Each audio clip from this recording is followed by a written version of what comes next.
Welcome, everyone. Thank you so much for joining us today.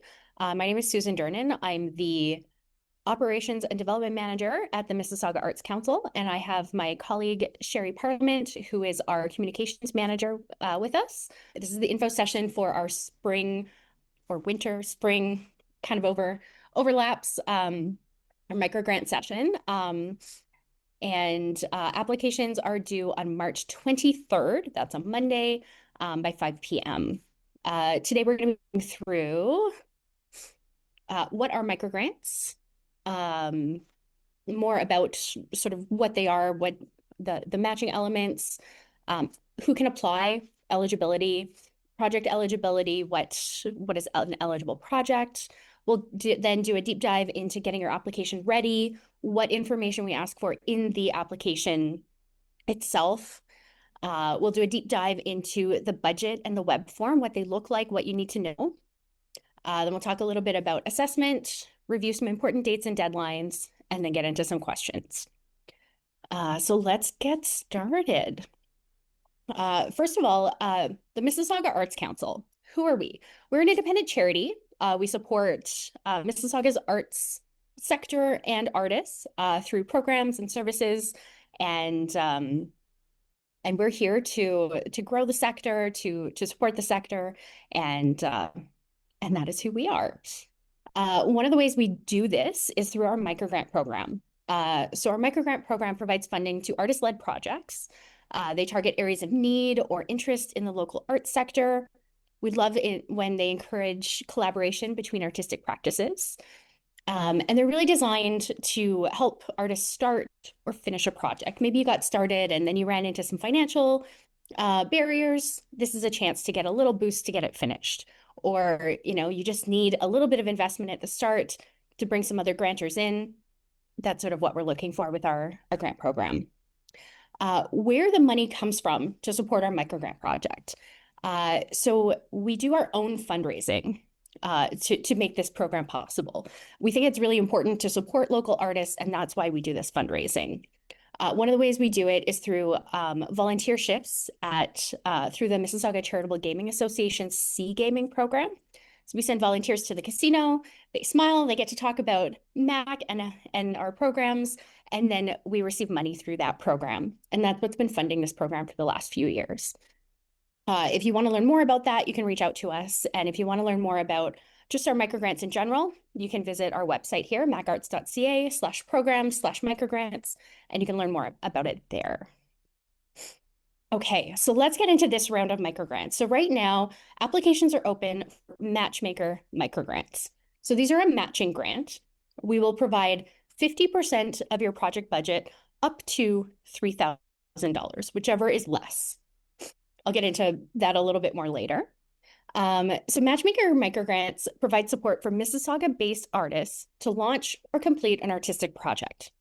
They're intended to grow the career impact of any of the artists involved, provide a meaningful creative experience to audiences in Mississauga, and they're also meant to contribute to growing the strength and reach of Mississauga's arts sector, both within our own community and maybe beyond our community as well. One thing that came up yesterday, someone was asking me, in our language, we often talk about artists. And to us, it means any creative, as we use the term creative here. But there might be a little confusion. We're not just talking about visual artists when we say artists. We mean visual artists, musicians, actors, people involved in film or TV, theater, dance, literary artists, writers, poets, spoken word artists, any sort of creative artistic expression. We use that in our term artists. So whenever you see artists or creatives, we use them interchangeably, and we mean anyone and any genre. Okay, so we learned a little bit about matchmakers. An opportunity, very open-ended for artists of any discipline to do a really cool project.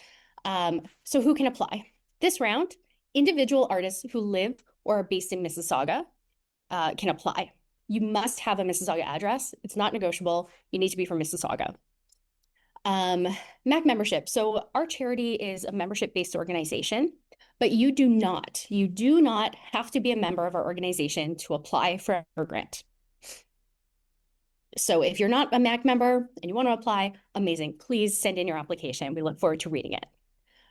If your project is successful, at that time, we'll ask you to join as a member. Memberships are $40 for individuals, $30 for students and seniors for the year, and we provide lots of really great membership benefits. You can learn more about that on our website, but for the sake of an application, it's not an issue at this point if you're not a member. Application limits. So applicants may only submit one application for one project. That is it. If you submit 2 applications for 2 different projects, we're only going to look at the first one. So make sure that you only have one on the go. If you have won a microgrant in the past, congratulations. You are eligible to apply. However, if you are currently working on a microgrant, if you haven't submitted your final reports, if you're still working on it, you are not eligible. If you received a microgrant in 2024 and you're done, you received your final reports done, you're not currently working on a project, you can apply. If you received one last November and you're in the process of it, unfortunately, you're not eligible at this time. If you're a previous microgrant winner and you have questions about whether you can apply or not, just reach out to me. My contact information is a little further down. Okay, so now we get into, we found out you're eligible. You're an individual artist from Mississauga. You have a Mississauga address. You don't have a current microgrant open and you have a really cool project. You're eligible to apply. Congratulations. So is your project eligible? So eligible projects must be relevant to arts and culture in Mississauga. They need to take place in Mississauga. They need to include a public activity or event that takes place in Mississauga. You can see the trend going here. Mississauga, Mississauga, Mississauga. The public activity, it could be, maybe you're doing a concert and you're selling tickets to your concert. That's fine. Maybe it's a non-ticketed, open to the public visual art exhibition. That is fine. It can be paid or free. It just needs to be open for residents of Mississauga to access your project somehow. It could also be, historically, we have supported music videos or music recordings that then get published on Spotify, on the web, on YouTube, things like that. So as long as it's publicly accessible, your project would be eligible. Continuing on, your project must also pay artist fees to Mississauga-based artists. Not all the artists have to be paid. Some artists might want to volunteer because they think your project's amazing and they want to be involved. That's fine, as long as some artists from Mississauga are being paid. We need to see that. Also in your application, you need to clearly outline any confirmed revenue or in-kind contributions. So again, a Matchmaker grant is only going to pay 50% of your project. So where's the rest of the money coming from? And ideally, we want something confirmed when you're applying. It could be volunteer hours. We'll get into more later. It could be volunteer. It could be that you've already contributed your own money, but we need to see some sort of contribution in the initial application. And finally, another important part of an eligible project, it needs to have an achievable timeline and work plan. So if you're going to do a concert and you're applying and you say, okay, my concert's going to be on March 1st, and today is February 11th. That's not a lot of time to book your venue, to get your musicians together, to sell your tickets, to advertise. So make sure that that timeline isn't just, here's how I'm going to get it done. It's also realistic, and make sure that you'll be successful with your project. Hopefully that makes sense. We can get into questions later. To continue with project eligibility, so we have the requirements of your project.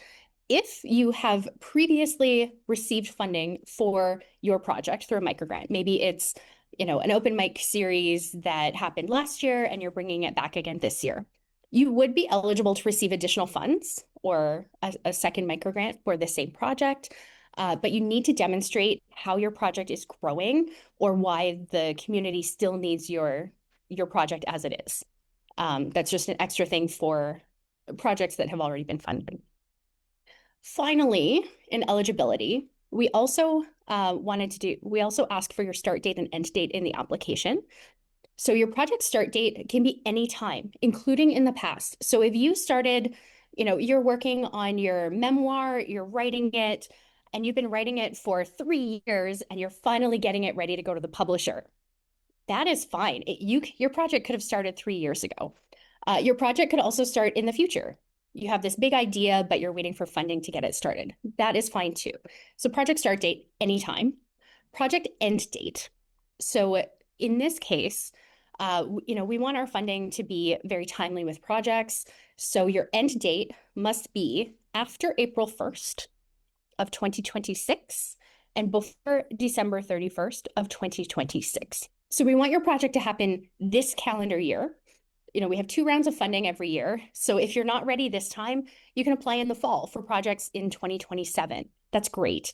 So yeah, project this year. And the reason why we have it as April 1st is that we need to review your application. We need a little bit of time before we can contact you. And that's why we want your project to end after we've had time to talk to you, and you would have a chance to put our logo as funder on your project before it takes place.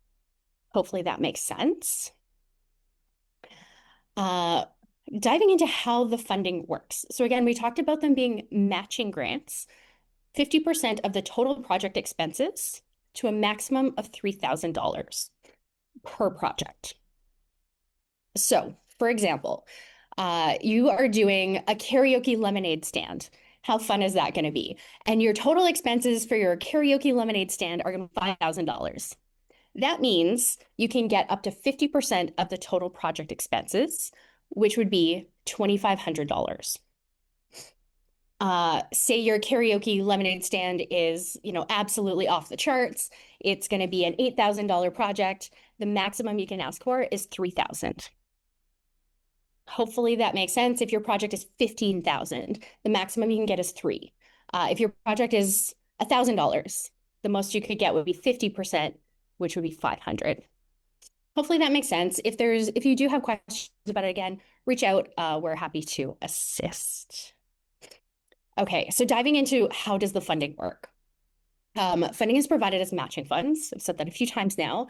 So you must already, in your budget, we'll cover 50% of your expenses. Who's covering the other? It could be, at the time of the application, we need to see that there's some sort of confirmed. Maybe you applied council and you have a pending request. That's great. We want to see that. But we also want to see that someone has already come in to invest. And maybe that is just you. And that's great. So in your budget, make sure to include confirmed revenue. That could be something like a grant. It could be a donation. Maybe a business said, "Oh, I love your project. Here's $200. Brilliant. That is confirmed revenue from a corporate sponsorship. So yeah, corporate donations, corporate sponsorships, private donations, maybe an individual loves what you do and they support you. Wonderful. It could also be financial contributions from you as an artist. Again, that example of writing your memoir, you've been working on it for 3 years. You've already put a lot of time and energy and money into writing that memoir. That counts as the confirmed revenue. And then the other kind of confirmed revenue you could include in your budget would be confirmed in-kind support. We had a lot of questions. What does in-kind mean? Basically, it's donated services or volunteer hours. So in your budget, you can, again, that memoir, maybe you weren't paying yourself to write your memoir for 3 years, but you volunteered the time. That counts as in-kind sort of volunteer hours. Maybe you have a concert and you're rehearsing for the concert and you have an agreement with a local church that they provide you space at their church for your rehearsals for free. That counts as donated services. Maybe one of your friends says, "Oh, I have a PA system that I can give you for the concert, so you don't have to rent that." Amazing. That is also in-kind support. So anything that you get from your network, whether it's time or talent or services, that counts as in-kind support. Basically money you no longer have to spend because you got it for free. Again, if you have some questions, reach out. I love budgets, so I get nerdy about them. I see Sherry smiling because everyone loves my spreadsheets around here. So yeah, if you have any questions about how that works, I'm happy to email you and provide more information. Okay, We're almost at a chance to ask a few questions. So finally, we learned who can apply. We learned what projects are eligible. We've learned how the funding works, right? That matching funding, and how you have to show some sort of confirmed commitment. So now what expenses are eligible towards that budget? So you can use your microgrant for the direct costs and creation, production, delivery of your project. So eligible expenses that MAC MicroGrants can pay for include artist fees for Mississauga-based artists, venue rentals in Mississauga, equipment and production, marketing and promotion, project admin and overhead. Overhead is basically, your banking fees, office rental, paying your bookkeeper to do things, those sorts of sort of office admin expenses that you're going to incur. So those are some eligible expenses. Ineligible expenses might be a part of your project, but our grant cannot support it. Would be activities occurring outside of Mississauga, expenses not directly tied to the project, tuition for post-secondary programs or professional development workshops, research projects or research-related expenses, capital purchases, i.e. buying a computer or buying a car. We can't help you with that. Also, fundraising activities and costs associated with fundraising. We also cannot support food, beverages, alcohol, those sorts of things. So again, your whole project might include some food because you're doing a film and you're going to have lunch for everyone on set. That's fine. But our grant is going to support the artist fees and the set rental and the camera rental equipment, but not the food.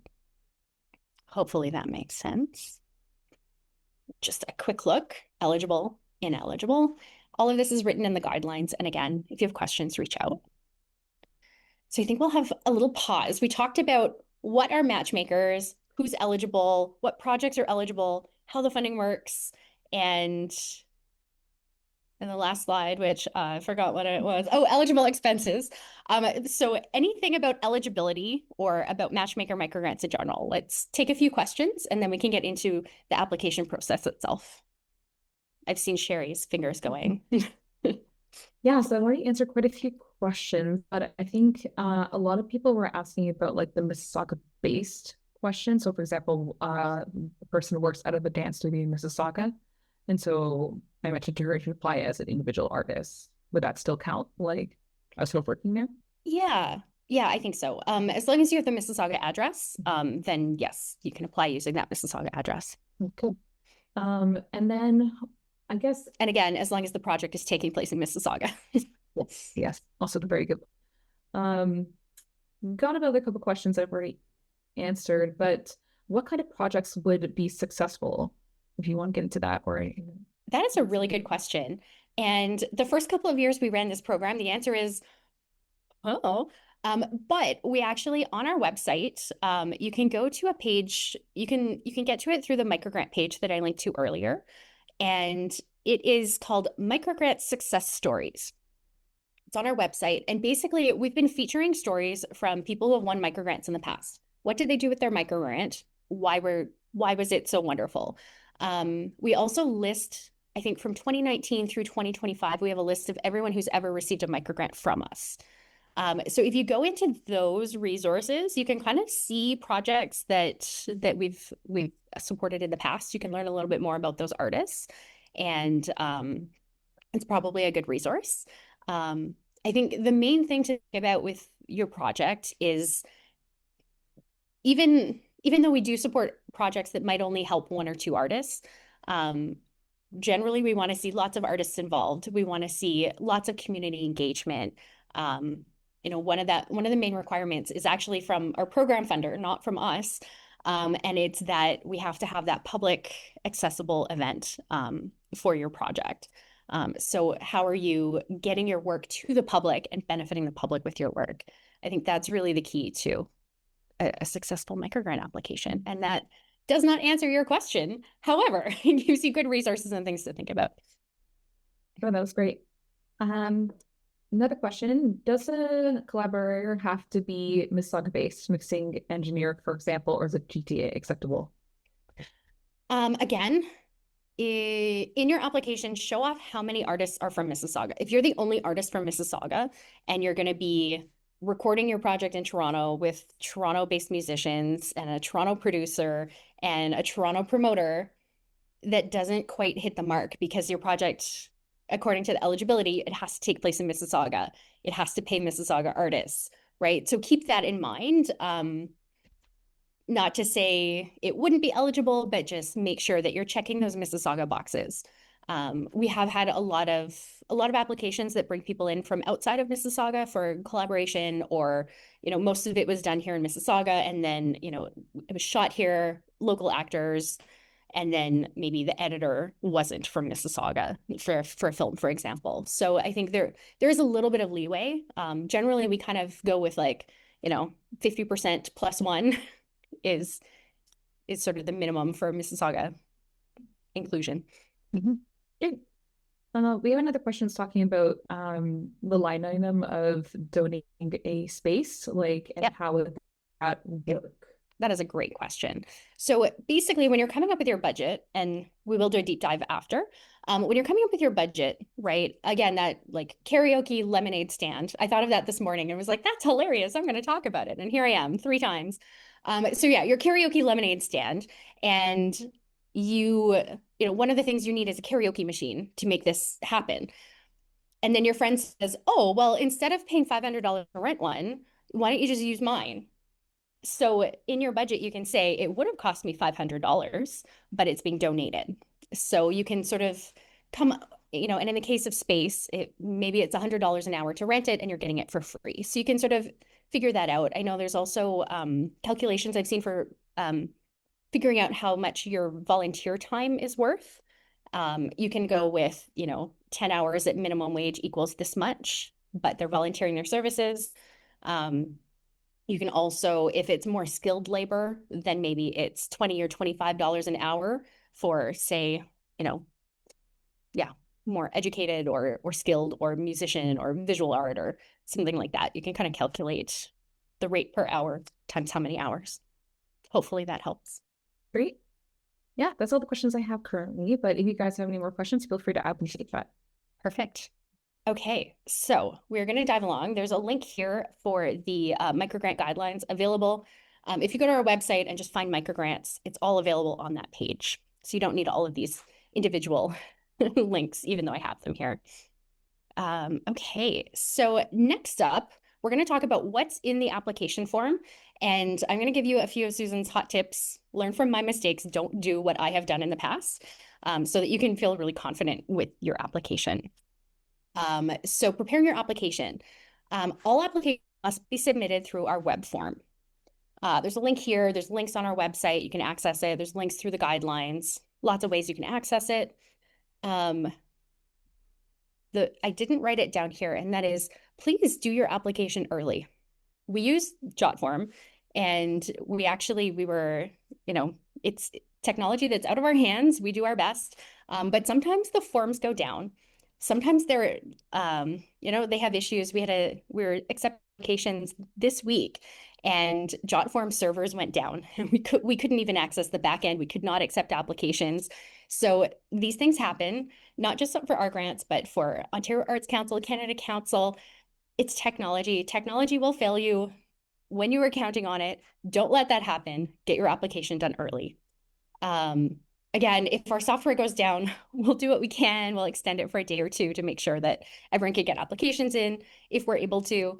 But don't count on technology. Don't leave it to 4:55 on that Monday of applications are due.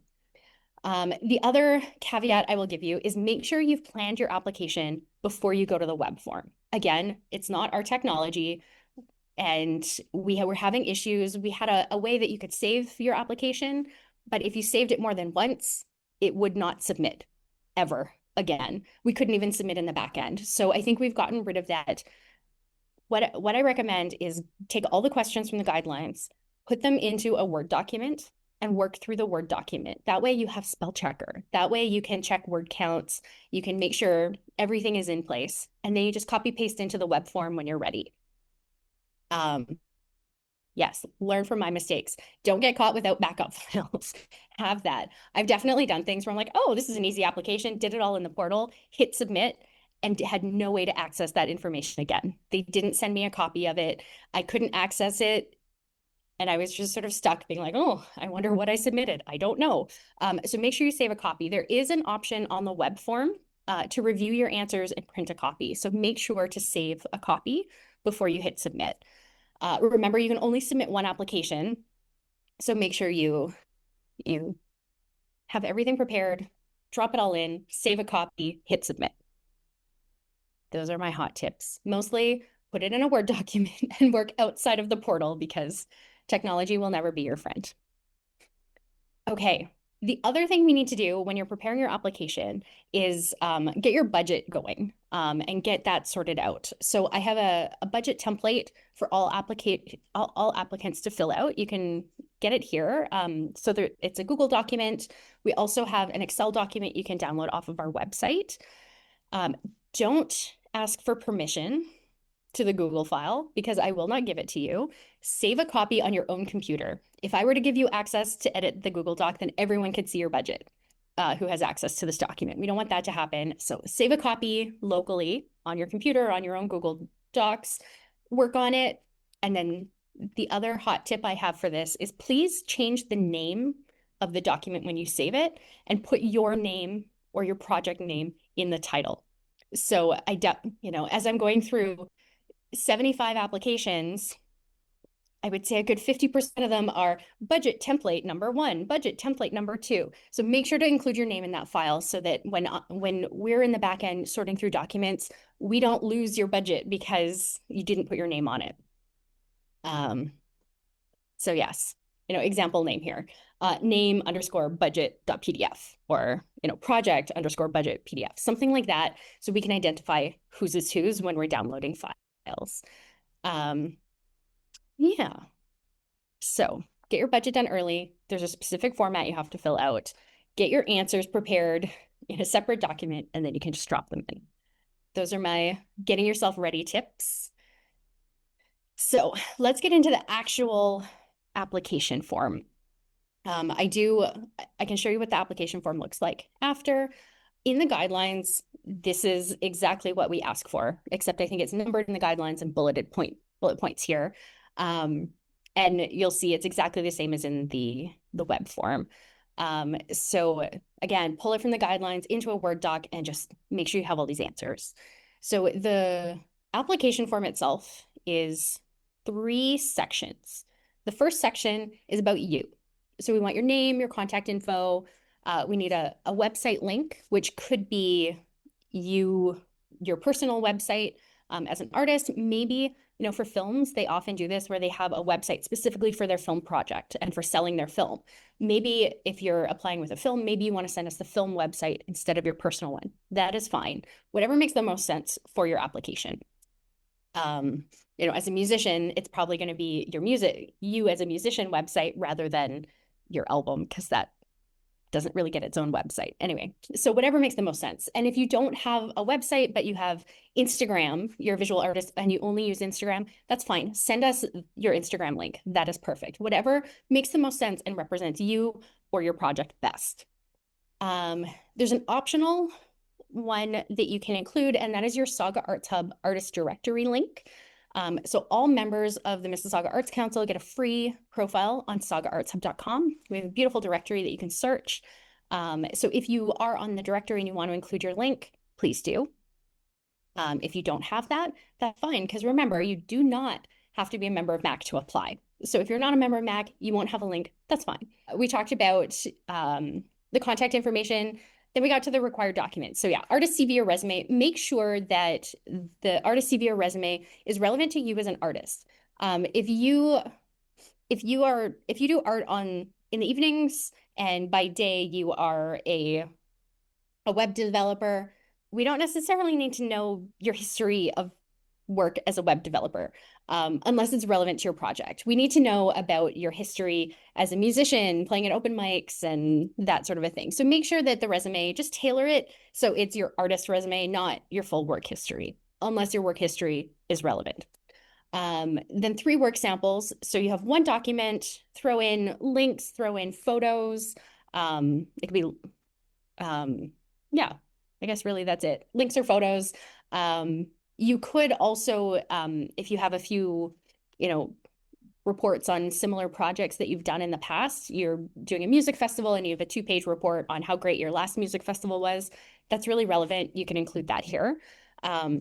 So yeah, add those in a document and make sure to include a description of how that work demonstrates your ability. So again, if you're applying to do a music concert and you've already done music festivals in the past, you can say, I'm applying to do a concert. I'm absolutely capable because I've done these concerts in the past and I even did a full international music festival. I'm more than capable of doing a concert. Or, here are some work samples of my visual art and I'm exploring these new things and here's why, based on my past work, I can do the project. We do want to see you expanding your wings as an artist and trying new things, but if you are a dancer and now you want to write your memoirs, we need to know how that's relevant, right? Are you taking writing classes and that's why you can write your memoir, right? Make that link for how you're capable of doing what we ask you to do or what you're asking to do. And I had a little hot tip here. When you're including links, this is for your work samples, also for anywhere else in the application or other applications in general, make sure that they're not restricted by permissions, right? If it's a Vimeo link that's password protected, make sure to include the password. Or if it's a Google Drive, they do weird permission things sometimes, or Dropbox, again, you might need to share it. Make sure that we can see it. If you're not sure, ask a friend to help you out. Say, are you able to see this link and send it to them just to make sure? Because if we can't see the link, we can't see it. We can't judge you on it. So yeah, just make sure that they're all accessible. Okay, so that was section 1 about you. Now we go into section 2, which is sort of the heavy section, and it's tell us about your project. So we get a few questions that are just really simple, drop down menu, fill, check boxes, fill in one piece of information. Some are a little bit longer. So we start off project name or title. Give your project a name. And often, if you're successful, we often use the project title or the project name in our marketing. So-and-so, Susan Durnan won for her karaoke lemonade stand, right? That's what we'll be publishing when we announce all the winners. So keep that in mind. Then we ask for a brief project description. So in 50 words, give us sort of the overview. Who's involved? What are you going to do? Where is it taking place? When is it taking place, right? Who, what, when, where, why, how much, how many? So the magic questions. Try and get it in there. Make sure in this project description, you don't have to be too clever. Be very factual. And I've seen this before where we end up getting this beautiful description that would make Netflix jealous of how great the film, it's, an exploration of, this character doing blah, blah, blah. But it doesn't say this film, right? So then later in the application, you're kind of like, oh, I wonder what this project is. And then you go, oh, it's a film, or, oh, it's a theater play. Oh, it's a book, right? So make sure to be very factual in that project description. It doesn't have to be super artsy, just what are you going to do in 50 words? And keep in mind that, artists are applying across all the different artistic disciplines. So we'll have a musician talking about their concert, then we'll have a visual artist talking about their exhibition, and then we have a filmmaker talking about the film they're going to make. So really help our jury out so that they know what your project is. Our next question, another longer one, it's 100 words. Briefly describe your public-facing event or the element of your project and how it will benefit your intended Mississauga audience. So again, that was one of those requirements for eligibility, is you need to do something with your project that's accessible to Mississauga audiences. What are you going to do? And how is it going to benefit them? Then the next question, again, 100 words, a little longer. Who is your intended audience for this project? And what is your communications plan to reach this audience? So be really specific. Don't just say, oh, anyone who likes jazz music is going to love my project. cool, maybe that's the truth, but be a little bit more specific. Anyone who likes jazz music, and my communication plan to reach them is to go to Jazz FM in Toronto. And I'm also going to reach out to, this and this place in Mississauga that already have jazz events. I'll leave some flyers at those jazz events to reach that target audience, right? Who's this project for? How are you going to reach them? And again, it doesn't have to be, earth-shattering. We recently had a project that was sort of a theater project based on it's like acting out board games and like, sort of D&D style, games. And they have a very limited audience, but they had a really good plan to reach that limited audience. And it's a really cute project that they have going. So again, you don't have to reach every single person in Mississauga, but figure out who your target audience is, who are the main people who are going to love your project, and how are you going to reach them?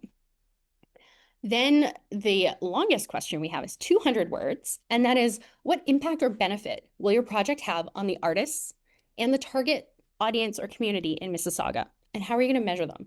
So we talked about who you're trying to reach. Now, why is this an important project, and how are the people involved going to benefit from it? Again, it doesn't have to be earth-shattering, but we want real measurements, and be very specific about who's involved, how you're reaching them, how they're going to benefit. And then we get into some questions that are just sort of, drop down things, quick questions, but really important to your project. And that is artistic practices represented by the project. So this is an opportunity. There's just check boxes. So maybe it's, with my karaoke lemonade machine, that's only music. But if someone was also making a documentary about it, then it includes film now too. So you can pick as many or as few as you would like for that. Then there's a question, how many artists are involved in the project? So again, this goes back to that question we had where someone's working with Mississauga artists and non-Mississauga artists. So how many artists total? That includes everyone. And then the next question is, how many Mississauga-based artists are involved? So then that's the smaller group of just Mississauga. If you're only working with Mississauga artists, you might say 7 artists total, 7 Mississauga artists. Great. Maybe it's 20 artists and 10 are from Mississauga. Fine. We just wanted to have those numbers separate so that we could tell. And then we have the proposed start date and the proposed end date. So again, back in the requirements, we were talking about the start date. Could be any time. It could be in the past. It could be in the future. Doesn't matter. And then the proposed end date, we said, had to be between April 1st, 2026 and December 31st, 2026. So we want it to happen this year. Okay, there's still more on project information. It's like I said, it's the heavy part. So again, project information continued. We got through those questions. Now it's the uploads. So we will ask for a 1 to 2 page project proposal. It should be a longer description, right? We had that 50-word description. Now you can go into a little bit more detail about what you're going to do with the project. What are the activities and dates you plan to do it? My karaoke lemonade stand, and we're going to go from June 1st to August 31st, but only on sunny days. Every day, but only on sunny days, right? So come up with the dates. Maybe it's just one concert on one day. Great, include that. A list of confirmed and proposed partners. So if you already have some musicians lined up for your concert, please tell us. That actually lends a lot of credibility to your project, and that's really great. What venue? You don't have to have it booked yet, but what venues you're looking into? Where do you want your project to happen, and when do you want it to happen? Any other relevant information for the project? So we have received, again, like with filmmakers, they have their film website, and then they do a really nice slide deck sort of showing the creative concept of their film. We've received those as project proposals. That's great. I've also received just really short, sort of one page, here's what I plan on doing, but it's very thorough, very thoughtful, and that's also wonderful. It doesn't have to have, a million photos. It doesn't have to be graphic treatment. It could be, if that's what you're into and that's what you love doing, amazing. But if it's just sort of more word-based, here's what I'm going to do, that's fine too. So project proposal, what are you going to do? Give us more information. It's a chance to expand on things and And if you've done it before and it was successful and you're doing it again, a chance to brag about how successful it was in the past. The other document we ask is a work plan or timeline for your project. So this one, it's sort of a step-by-step, month 1, month 2, this day, this day. Tell us what you're going to do, when you're going to do it, and also include your communication and marketing details, right? So how are you reaching that audience? How are you getting people excited to buy tickets for your concert? That all should be in there as well. And then, so those are required. And if you want to, if that doesn't include everything that you want to tell us about your project, we also have an option for just additional comments. You can provide a little bit more information. And then we also have another opportunity to upload another document. So again, maybe you've been working on this project for a long time and you have your pitch deck or something else about your project that you really love, or if it's, that memoir that you've been writing for 3 years, maybe it's a sample of your writing, which you could have used in your work samples, but you could also include a little here, or, the cover of your book that you didn't do, but you're collaborating with an artist and you're really proud of it. Great, send it to us. If it's not relevant to your project, you don't worry about it. These are just optional if we haven't covered everything you want to tell us. And that is the end of your project information. So we talked about you, we talked about your project. Now we're going to talk about money. Section 3 is your budget information. So again, we have this document here. There's a Google Doc spreadsheet that you can make a copy of, or there's an Excel file you can download off of our website. Save it, put in all your financial details, save it, or hit save as, include your name or your project name so that we can tell your budget apart from everyone else's. And then you'll upload it as a PDF or Excel file to your application in section 3 here. Also on this page, we ask a couple more questions. So one is total project expenses. We're not trying to trip you up. We just want to have it in a, clearly laid out for the jury. So total project expenses should match what is in your budget. Amount of funding requested, again, should match the amount you've requested in your budget.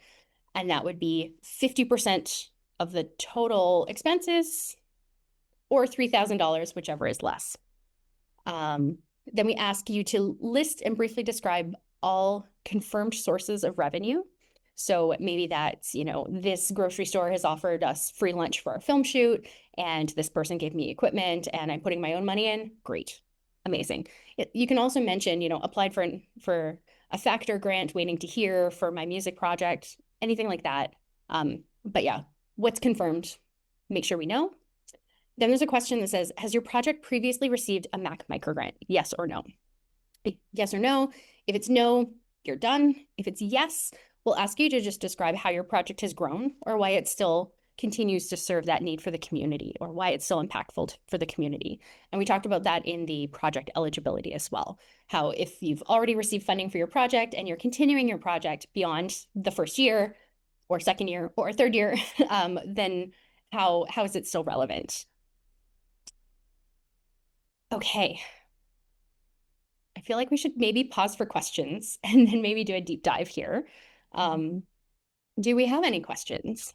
We do not have any questions. Because I've just bombarded you with information. If people do have questions, please ask them for chat. But I do have a question for you. Will Yes. MAC review my application before I submit it?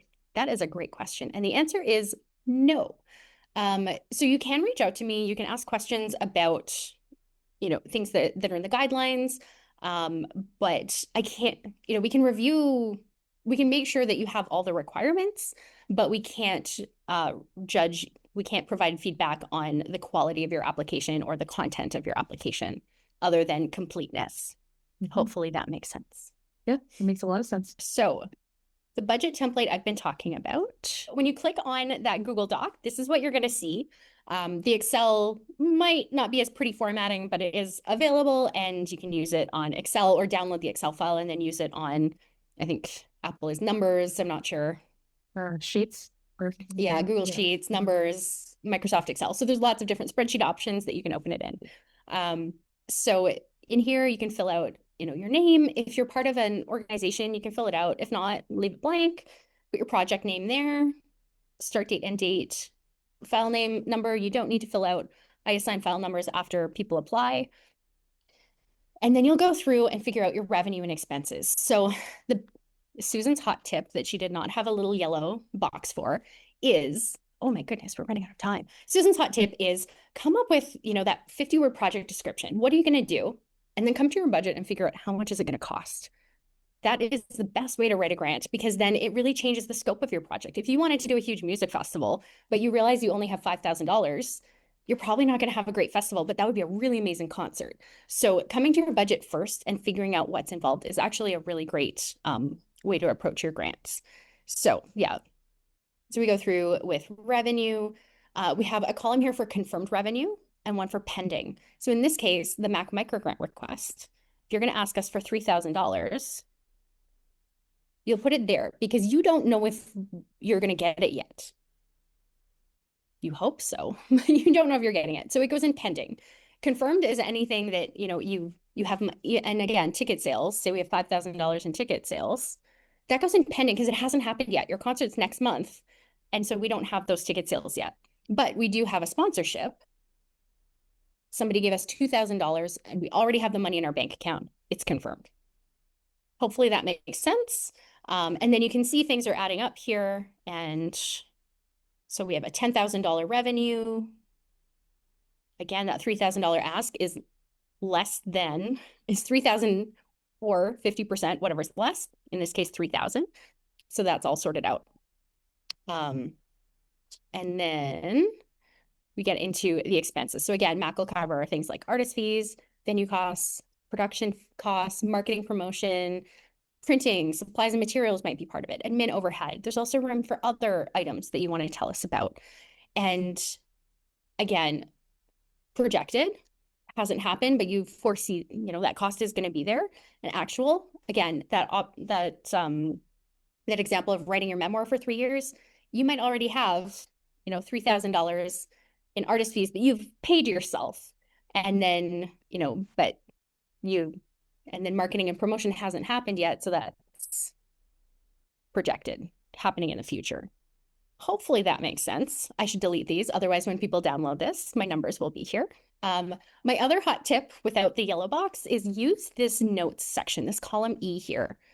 If you just throw in numbers, that looks, it's fine. Maybe it tells your story. But as a juror, I look at this and I go, oh, those are pretty round numbers. I wonder if they're real or not. I wonder if they just made them up. In this case for revenue, they're probably fine. But if it's, venue costs and you go, okay, that's going to be $2,000. Maybe that's true, but what's the venue? Did you actually call them to get a quote? Generally, venues are going to be weird numbers like 500 plus tax. Or, if it was $300 plus tax, that's what you're going to be paying out of your pocket. And that's not a nice round number. So make sure to get some reasonable quotes because that will make a difference and make it look like you put the time and effort into getting the numbers you needed to make this realistic. So that's what the budget looks like. Then this is our web form. So I just click to look at it. This is the first page. If I click next, we'll get to applicant information. Just so that everyone has the resource, I also have this PDF that I've provided to everyone on our website, which is literally me screen grabbing the application. So you can see here we have our applicant information, going through the details. This is exactly what we talked about in the slide earlier. Then project information, name, project description, questions. You can pick your artistic practices, an upload. Budget information, again, we have another link to that document we just looked at. You'll upload it there, how much you're requesting. I did not update this because we also now ask what are your total expenses. Perfect. And then the final page is just, yes, this is true. Yes, you have my consent to use my headshot if I win, that sort of a thing. So this is available on our website as well. Okay, we're almost there. Thanks for hanging with us. Let me just go to slideshow again. Okay, so quickly, once you submit your application by March 23rd at 5 p.m., or hopefully before that, so that in case technology fails you, you are not upset. So when we're reviewing the applications, what we're looking at is impact and innovation. How meaningful is your project? And is it something sort of fun and different? We're looking at the qualifications and experience of you. If you have done concerts before and now you're stretching your wings and doing a music festival, that's great. We can see that you have the qualifications to be able to do this project. Then we're looking at the connection to the community or the audience. So again, we were talking about, you don't necessarily have to reach everyone in Mississauga, but who is your audience? Who's your target audience? And how are you connecting to them? Is it that you're trying to reach, as a specific demographic and you are part of that demographic, or people that you're working with are, keep that in mind. Those are important. We're also looking at an attainable schedule and work plan. Again, here's what I'm going to do. If you say, I'm going to do a concert and it's going to be done in 2 weeks and it's going to be amazing, maybe you're capable. But when our jury see that, they're going to start having palpitations and clutch their pearls and think, oh, you need at least 2 months to plan a good concert like that. So make sure it makes sense. Make sure, you wouldn't be panicking if it happened. And then looking at a realistic budget. Like I said, get real quotes if you can. And have good estimates. And if everything is round numbers, sometimes that looks off, even if it's true. So using the notes to show that you put some thought into those numbers. So that's what they're evaluated on. Successful microgrants. They're intriguing, they're valuable or impactful projects to the community. They enrich arts offerings available to Mississauga audiences. They demonstrate a commitment to supporting the Mississauga arts community. They contribute to the positive career development of the artists involved. And they include a feasible schedule, budget, and project details. So they're projects that are possible, I suppose. So my hot tip here, project impact and community audience connection are really important in the assessment. So make sure you're really showing how your project is benefiting the audience and artists involved. I think we've talked about that numerous times through eligibility, application questions, and also here at assessment. So really think about that in your application. Important dates and deadlines. Microgrants are already open. We're here at the second line information session, February 11th. Microgrants will close on March 23rd at 5:00 p.m. Get them in early if you can. Do not wait till 4:55 p.m. Then we'll review the applications. Winners should be notified the week of April 13th. Then publicly we'll announce the winners the week of April 27th, and you need to complete your project by December 31st. Final reports are due 1 month after your project is over, if you're successful, your final report, or by the end of December. But if you are successful with your application, we'll talk about that more in your winner call. So I think that's about it. Here's a link to our guidelines and a link to our web form. Deadline is March 23rd. No late submissions, only one per applicant, and it needs to go through the web form. If you do have accessibility issues, if you can't access the form or you're really struggling, you can reach out to me, Susan at macarts.ca. My email is on the application forms, and I can work with you to find an accessible solution to the web form. I think I just slid in within the hour, but I'm happy to stay on much longer for questions. We do have an individual question. They are the fall 2025 MAC MicroGrants, and they're looking to do the final report by March 10th. Will they be eligible to apply for this round? Yes. Email me if you get your application in and approved by March 10th. Then after that point, you'd be eligible to apply. Yes. Yeah. Any specific questions, please email. I'll put the email first. Thank you. Thank you so much for being here today, everyone. And again, please go to our website. It's right here, macarts.ca/programs/microgrants. You can also, if you just go to the macarts.ca and you go to our programs menu at the top, you'll be able to find microgrants there. We might even have a slider happening on the main page that you can click on to get right to the microgrant page. On that page, there's a link to the guidelines, a link to the web form, links for the budgets, links for the PDF of what the web form looks like. You can also get that microgrant success page to see previous winners and get an idea of what kind of projects we've supported in the past. And it's all there. Well, thank you so much for being here, everyone, and happy grant writing.